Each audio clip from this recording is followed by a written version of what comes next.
nyata di tengah-tengah kami malam hari ini.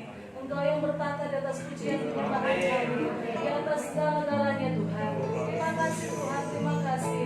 Kami puji Engkau, kami agungkan Engkau ya Allah. Sebab Engkaulah Tuhan, Allah Raja kami ya Tuhan.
kebebasan untuk menyembah, kebebasan untuk mengagungkan Dia. Maka dari itu, saya rindu, bahkan Tuhan juga rindu. Kita mau menyembah Dia, kita juga mau mengagungkan Dia. Tuhan mau kita menyembah Dia di dalam roh, dalam kebenaran. Karena hanya itu yang bisa kita berikan bagi Dia. Buat segala sesuatu yang Tuhan sudah berikan dalam kehidupan kita, segala kebaikan yang Tuhan sudah lakukan dalam kehidupan kita, kita tidak dapat balas semuanya itu. Selain apa? Selain kita mau menyembah Dia, selain kita memuji Dia, mengagungkan Dia, memberikan segenap kehidupan kita, pujian kita hanya kepada-Nya. Pergunakan waktu yang ada untuk menyembah Tuhan. Pergunakan waktu detik yang ada untuk mengagungkan Tuhan. Yesus. Haleluya.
Tapi hamba-Mu dan kuasa-Mu, apa yang menjadi isi hati-Mu Tuhan, kami rindu untuk didengar malam hari ini, kami rindu untuk mendengar malam hari ini, dan kami siap, kami membuka hati kami selebar-lebarnya untuk Engkau masuk dalam kehidupan kami. Jamah setiap hati kami, jamah setiap pribadi yang ada Tuhan.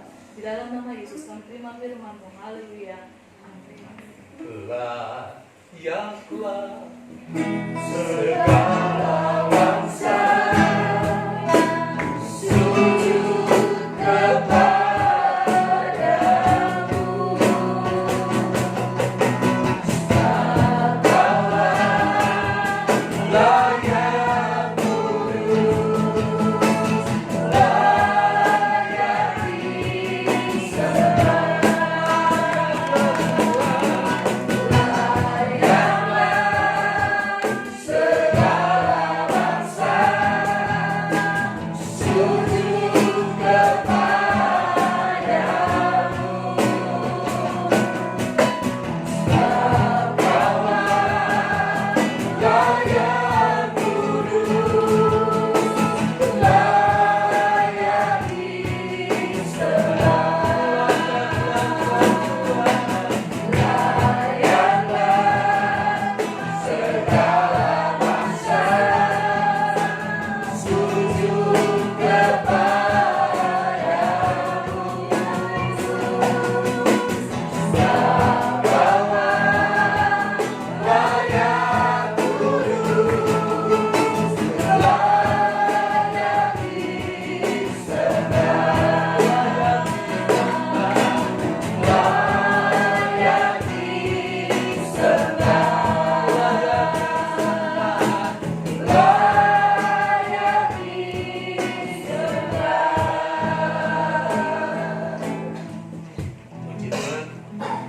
Shalom Bapak Ibu. Malam hari ini kita renungkan firman Tuhan dengan satu tema, yaitu dipelihara di waktu yang sulit. Dipelihara di waktu yang sulit. Saya mempercayai kondisi zaman ini begitu mengerikan. Banyak orang sedang dilanda ketakutan lewat virus corona yang merajalela.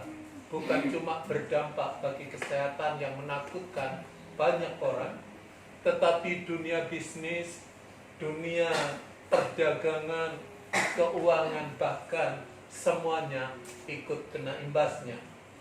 Bagaimanakah sikap kita sebagai orang-orang percaya menghadapi situasi yang demikian ini? Apakah kita seperti orang-orang dunia yang tidak mempunyai pengharapan, kemudian putus asa, khawatir, kemudian akhirnya kita mengalami frustrasi, mengalami tekanan yang begitu luar biasa? Kita tahu memang tidak bisa menghindar situasi yang menghindari situasi yang demikian. Tetapi kita tahu bahwa hidup kita tidak ditentukan oleh apa yang kita lihat, oleh apa yang kita rasakan, tetapi hidup kita ditentukan oleh iman percaya kita kepada Tuhan. Jadi hidup kita ditentukan kepercayaan kita kepada Tuhan. Firman Tuhan mengatakan demikian, jangan kamu khawatir, jangan kamu takut, jangan khawatir seperti apa yang kamu makan, apa yang kamu minum, apa yang kami butuhkan. Itu dilakukan oleh orang-orang yang tidak percaya. Tetapi kita orang-orang percaya mempercayai di dalam situasi yang demikian inilah mujizat Allah akan dinyatakan. Sering kita berdoa, Tuhan, kami mau mengalami mujizat, kami mau mengalami kuasa Tuhan, tapi tidak mau, yaitu mengalami situasi yang sulit. Mujizat itu tidak akan terjadi kalau semua baik-baik. Kuasa Tuhan itu tidak akan terjadi. Untuk apa? Untuk apa kita membutuhkan kuasa Tuhan kalau situasi berjalan sesuai dengan keinginan kita, sesuai dengan apa yang menjadi kerinduan kita? Semua serba baik. Kita tidak butuh kuasa Tuhan dan mujizat Tuhan. Tapi kuasa dan mujizat Tuhan terjadi saat situasi yang tidak baik. Mungkin saat kita sakit parah dan Tuhan memvonis tidak ada harapan. Tapi kita mempunyai harapan, Yesus kita tabib di atas segala tabib, dokter di atas segala dokter. Dia itu penyembuh kita. Saat situasi ekonomi merosot, justru disitulah Tuhan akan membuka pintu-pintu berkatnya dengan cara yang ajaib. Itulah namanya mujizat. Itulah namanya kuasa Tuhan dinyatakan. Bapak Ibu yang dikasih oleh Tuhan. Jadi hal-hal yang seperti inilah yang perlu kita renungkan kembali sebagai orang-orang percaya. Kekristenan bukan cuma sekedar ke gereja. Pertumbuhan iman kita itu ditentukan pada waktu kita terjepit. Saat kita tidak berdaya, disitulah iman kita diasah sedemikian rupa, sehingga iman kita ini muncul dan bertumbuh sesuai dengan rencana Allah. Jadi iman bertumbuh bukan di dalam situasi yang enak, situasi yang nyaman, situasi yang biasa-biasa tidak. Iman itu bertumbuh dalam situasi tertentu.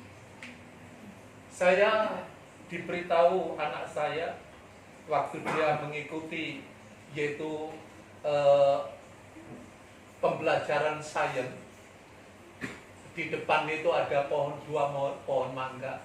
Kemudian dikatakan, "Pak, coba pohon mangga itu dilukai."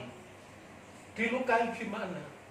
Ya pokoknya dipaku atau di kerat-kerat gitu supaya sampai ke kambiumnya, kemudian getahnya keluar. Itu akan menghasilkan buah yang manis dan buahnya itu akan banyak. Jadi kalau kita lihat, misalnya pohon mangga itu bisa berteriak saat dilukai, oh sakit, aduh, wah ini manusia tidak punya peri perpohonan gitu. Kok saya dilukai seperti ini? Tetapi dari situlah akan keluar buah yang manis. Demikian juga dengan kehidupan kita. Saat kita dihimpit, saat kita putus asa, saat kita sepertinya tidak ada harapan, kita akan melihat Tuhan kita yang tidak terbatas itu akan melakukan keajaiban. Kita buka di dalam 1 Raja-Raja pasal yang ke-17, ayat yang ke-7 sampai ayat yang ke-16. Firman Tuhan mengatakan demikian. 1 Raja-Raja 17 ayat yang ke-7 sampai ayat yang ke-16. Firman Tuhan mengatakan, Elia dan janda di Sarfat. Tetapi sesudah beberapa waktu, sungai itu menjadi kering, sebab hujan tiada turun di negeri itu. Maka datanglah firman Tuhan kepada Elia, bersiaplah pergi ke Sarfat yang termasuk wilayah Sidon, dan diamlah di sana. Ketahuilah, aku telah memerintahkan seorang janda, bukan janda muda, janda kaya, tidak, itu janda yang miskin, untuk memberi engkau makan. Sesudah itu bersiap, lalu pergilah ke Sarfat. Setelah ia sampai ke pintu gerbang kota itu, tampaklah di sana seorang janda sedang mengumpulkan kayu api. Ia berseru, yaitu Elia berseru kepada perempuan itu, katanya, cobalah ambil bagiku sedikit air dalam kendi, supaya aku minum.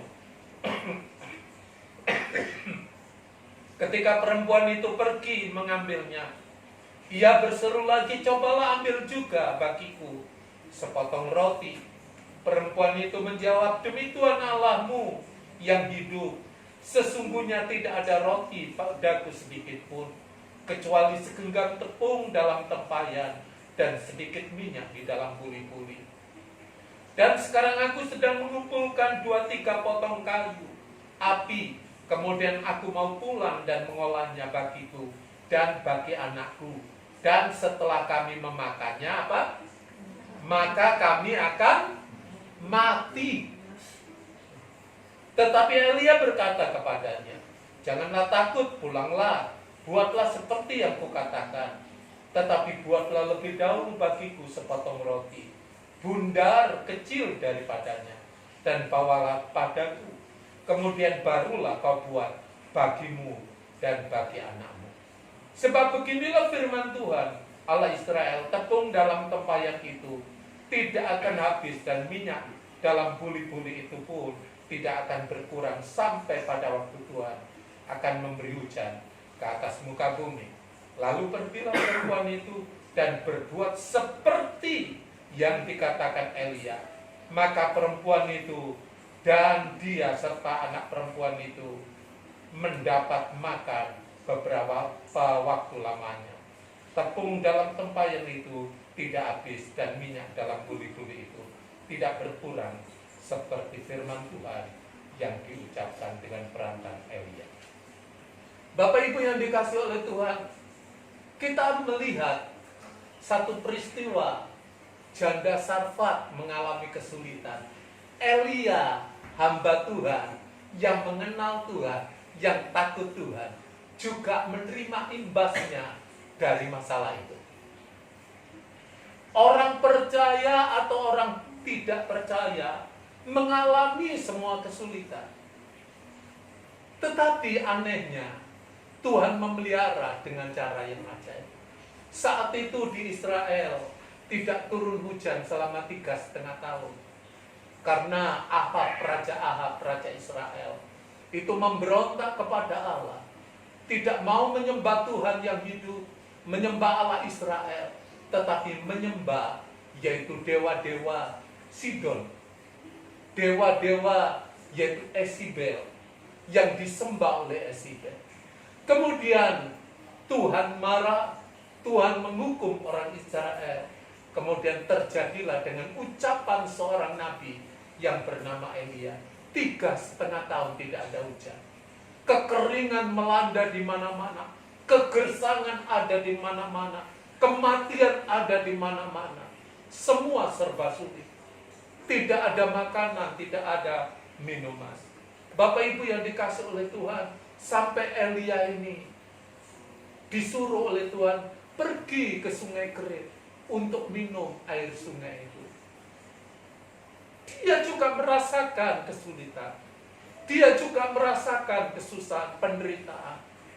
Tetapi dikatakan firman Tuhan ayat-ayat sebelumnya, Tuhan mengutus burung gagak membawa roti dan daging. Anehnya tidak gagak itu pemakan daging. Bawanya itu pasti di paruhnya. Kenapa tidak langsung dilahap gitu? Tidak mau, kayaknya ditutup oleh Tuhan lehernya itu. Kemudian dibawa kepada Elia. Burung gagak itu adalah binatang yang haram, yang sangat dibenci, tidak boleh itu dipegang oleh orang Israel. Tuhan bisa memakai orang-orang jahat pun, orang-orang yang tidak mengenal Tuhan, orang-orang yang tidak kita kenal, menjadi saluran berkat bagi kita kalau kita percaya dengan Tuhan. Tuhan sanggup memelihara dengan caranya yang ajaib. Kemudian Bapak Ibu yang dikasih oleh Tuhan, setelah beberapa saat di Sungai Kerit pun sekarang sedang mengalami kekeringan. Kemudian Tuhan memerintah kepada Elia ini pergi ke Sarfat. Sarfat itu yaitu Sirofenisia, daerah Sidon, daerah Tirus, yaitu orang-orang Kanaan, tempat Esibel, aslinya orang yaitu asal dari Esibel. Penyembahan berhalanya kuat sekali. Tuhan menyuruh ke Kanaan, bukan menemui janda yang kaya, orang yang mampu. Kalau itu tidak akan butuh mujizat. Tapi dikatakan pergi ke seorang janda yang miskin. Dia katakan dia tidak punya apa-apa. Bapak Ibu yang dikasih oleh Tuhan, kayaknya penuh dengan misteri. Kok bisa Tuhan ini? Kenapa tidak mengutus ke orang yang kaya? Orang yang mampu. Kan gampang. Tapi cara Tuhan itu unik kadang-kadang. Paling tidak ada 3. Tujuan Allah mengutus ke janda Sarfat untuk menyelamatkan Elia dan menyelamatkan janda Sarfat dan anaknya. Janda Sarfat itu tidak ditulis namanya siapa. Janda yang berasal dari Sarfat, yang berasal dari Sidon, berasal dari Kanaan. Orang-orang yang menyembah berhala. Tetapi Bapak Ibu yang dikasih oleh Tuhan, kita lihat 3 sifat dari janda Sarfat ini yang dilakukan oleh janda Sarfat ini sehingga mengalami kuasa dan mujizat Tuhan. Yang pertama, dalam ayat yang ke-10, saya akan bacakan demikian. Sesudah itu ia bersiap lalu pergi ke Sarfat. Setelah ia sampai ke pintu gerbang kota itu, tampaklah di sana seorang janda sedang mengumpulkan kayu api. Ia berseru kepada perempuan itu, "Cobalah ambil bagiku sedikit air dalam kendi supaya aku minum." Kayaknya gampang. Saya haus, tolong kasih aku minum. Itu gampang. Kalau seperti ada di Indonesia, waktu kami di Mesir, untuk minum rumah makan, biasanya di Indonesia itu kan rumah makan itu mesti ada airnya gitu, pesan teh atau apa. Di situ tidak ada air aqua, air mineral, maaf, bukan nama merek gitu. Itu harus membawa sendiri gitu. Jadi air itu begitu sulit, lebih mahal daripada bensin. Saat itu 3,5 tahun tidak ada hujan. 3,5 tahun embun tidak ada. Jadi air itu begitu langka. Kemudian datang Elia bertemu dengan janda Sarfat. Janda Sarfat itu tidak mengenal Elia. Orang yang tidak dikenal, tahu-tahu itu teriak begini, "Tolong berikan aku minum." Bukan ada kata tolong itu. Di sini dikatakan apa? "Cobalah ambilkan air minum." Kira-kira kalau kita tidak kenal orang, langsung cobalah beri aku makan, padahal kita sendiri tidak ada makanan. Kira-kira gimana gitu? Wah, mungkin bisa tersinggung, bahkan tersungging gitu ya. Ya, bisa marah gitu. Tapi tidak. Wanita Sarfat ini mempunyai hati yang murah.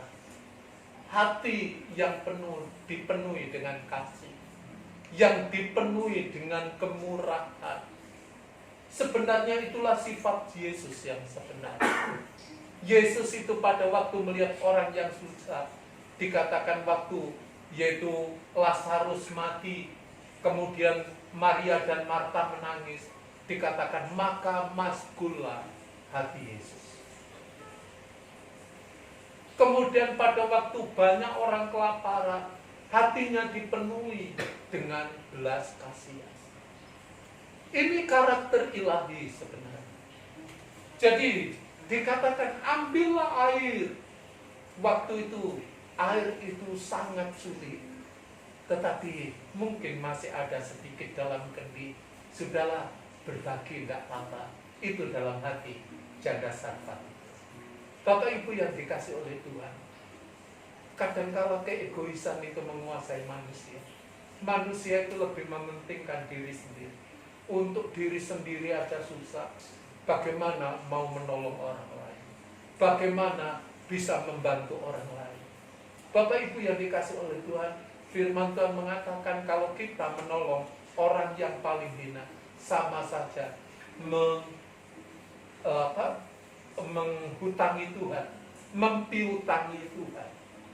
Jadi apa yang kita lakukan kepada orang lain sebenarnya tidak pernah hilang. Itu diperhitungkan oleh Tuhan. Kemudian yang kedua, bukan cuma air aja.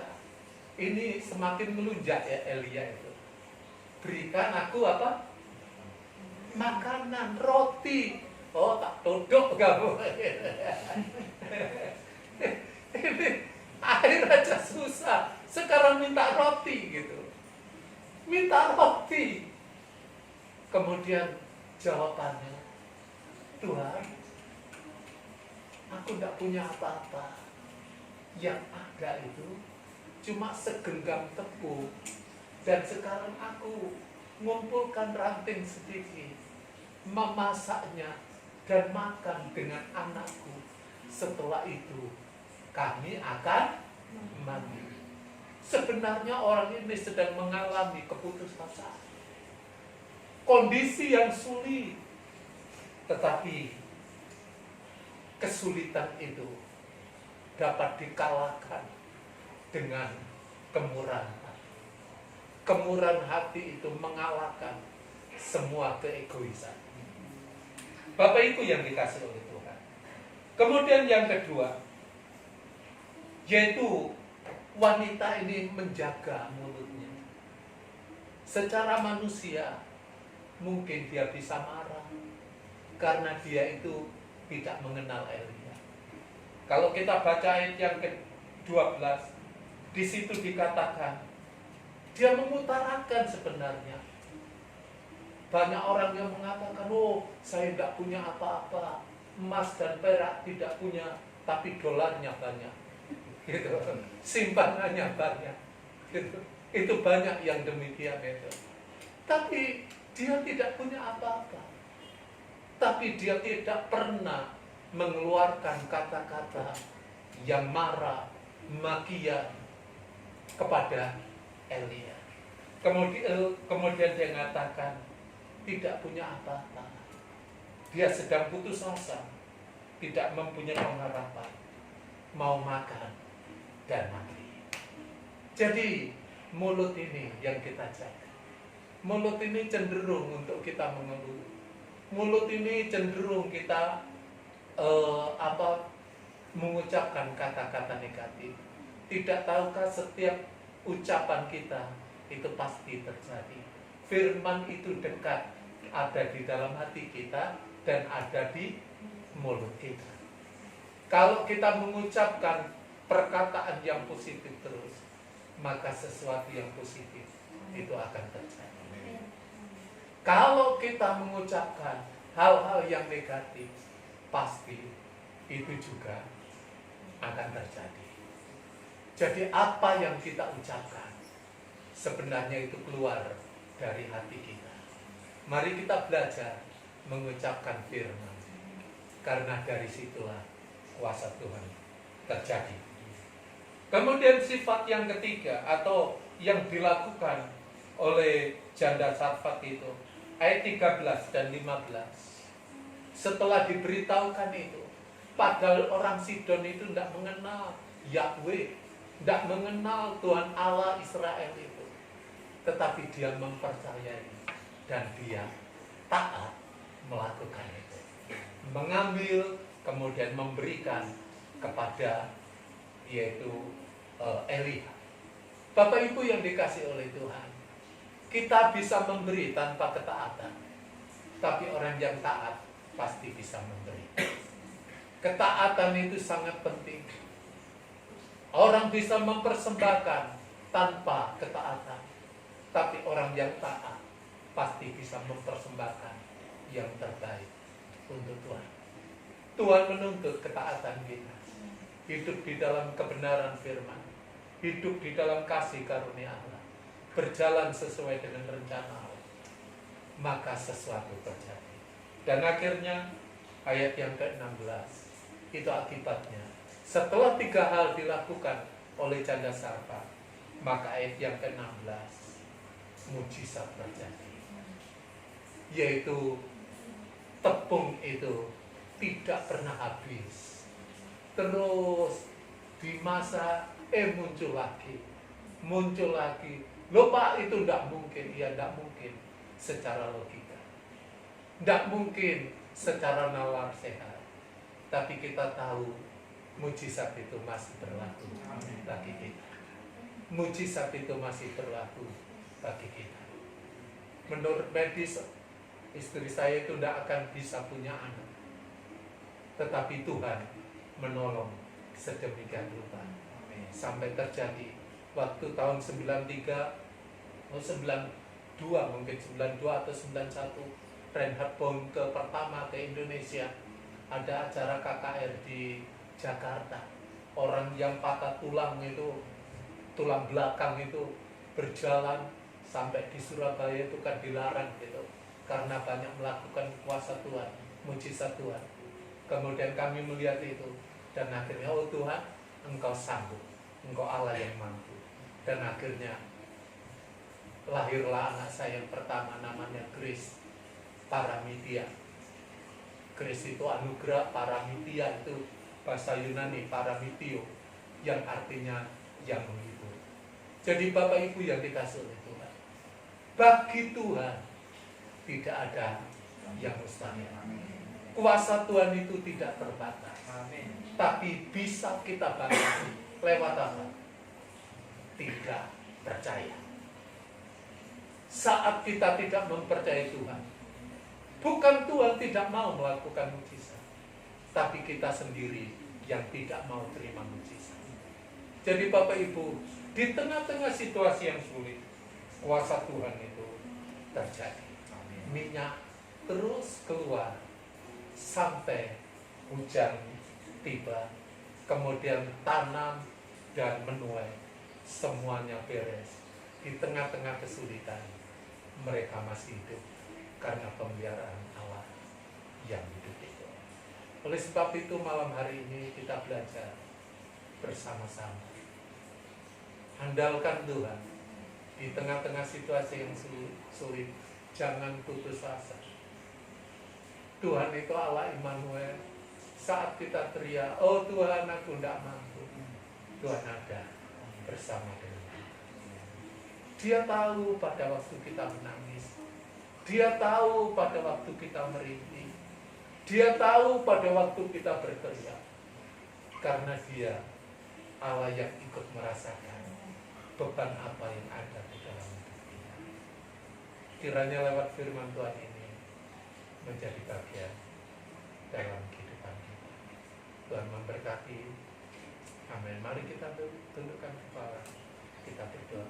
Mari berdoa. Kuasamu terlebih besar,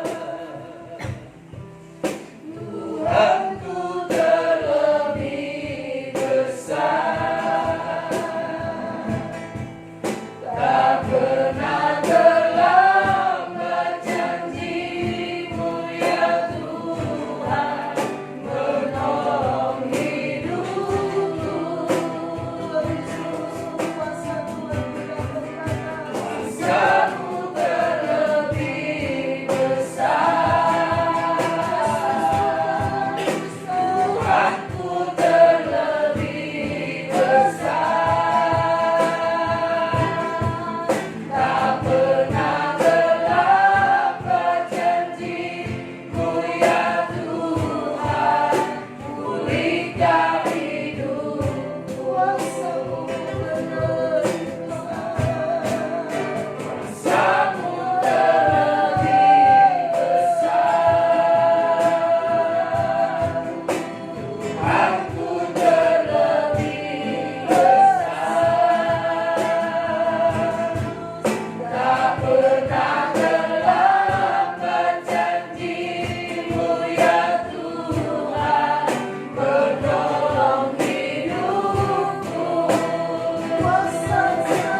kasih firman-Mu pada malam hari ini. Termeter di dalam roh, jiwa, dan tubuh kami dalam nama Yesus. Dan kami mengalami mujizat itu terjadi atas hidup kami, atas keluarga kami, atas pekerjaan di dalam nama Yesus Kristus. Penyakit apapun disembuhkan dalam nama Yesus. Persoalan apapun ada jalan keluar, karena Tuhan adalah Tuhan yang setia di dalam nama Yesus. Mungkin hari-hari ini Tuhan, kami dibelenggu dengan berbagai macam persoalan, sepertinya tidak ada jalan keluar. Tetapi Engkau adalah Tuhan yang membuat mujizat itu terjadi. Seperti janda di Sarfat Tuhan. Terima kasih Engkau adalah Yehovah Shire, Allah yang menyediakan yang tidak ada itu menjadi ada. Engkau adalah Yehovah Shalom. Engkau adalah Tuhan yang ada dalam kehidupan kami, yang memerintah di dalam hati dan pikiran kami, sehingga shalom, sukacita itu ada dalam hidup kami. Kami terus berharap dan bergantung dan bersandar kepada Tuhan. Beri roh ketaatan kepada kami Tuhan. Penundukan hati dan pikiran kami kepadamu. Kalau Engkau sudah memberikan semuanya dalam hidup kami Tuhan, bahkan Engkau tergantung di kayu salib untuk mengambil semua kutuk kemiskinan, kutuk penderitaan, kutuk penyakit di dalam nama Yesus Kristus. Dan malam hari ini kami mengambil seluruh janji itu yang Kau berikan kepada kami. Bahwa kami ada di dalam Engkau, bahwa Engkau ada dalam kehidupan kami. Tidak akan pernah kekurangan sesuatu apapun dalam hidup kami. Dan keselamatan itu Tuhan tidak akan kami gadekan atau tukarkan dengan apapun dalam nama Yesus. Berikan iman kami Tuhan. Beri roh yang mendengar akan perkataan-Mu, karena firman itu hidup dalam kehidupan kami, menciptakan segala sesuatu dalam hidup kami. Engkau ampuni kalau seringkali kami bersungut-sungut, ampuni kami tidak mengucap syukur Tuhan. Dan semuanya itu membuat kami Tuhan tidak mengerti dan tidak mengalami mujizat. Tetapi malam hari ini Tuhan, kami terima semua yang Tuhan janjikan dalam nama Tuhan Yesus Kristus. Terima kasih untuk buat keluarga-keluarga kami menjadi keluarga-keluarga yang disembuhkan, keluarga yang dipulihkan, keluarga yang diberkati di dalam nama Yesus Kristus. Tidak akan pernah berkekurangan apapun. Kami juga bersyukur kepadamu Tuhan, untuk kota ini menjadi kota yang penuh dengan damai.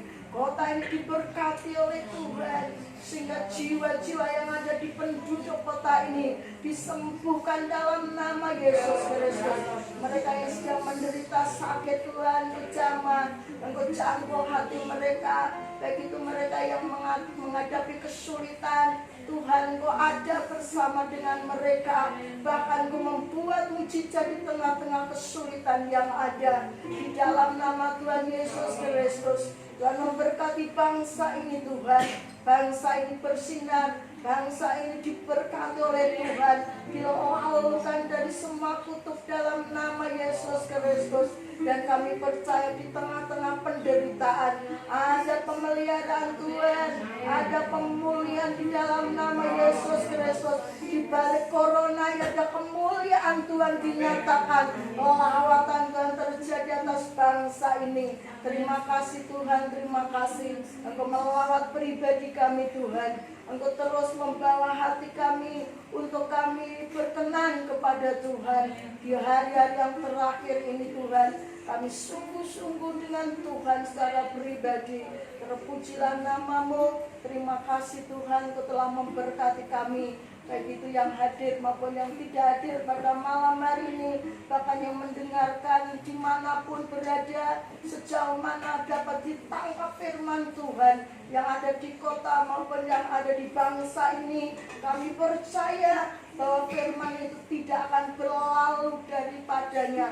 Di dalam nama Yesus Kristus kami menyembah Engkau Allah yang benar, satu-satunya jalan kehidupan dalam hidup kami. Kami dibebaskan, kami pulang dari tempat ini menerima anugerah Tuhan, kekuatan yang datang dari Maha Tinggi, kesembuhan dalam nama Yesus, pemulihan di dalam kehidupan kami. Terpujilah Engkau, kami mengucap syukur kehadiran-Mu di dalam nama Yesus. Yang percaya katakan amin. Tuhan Yesus memberkati.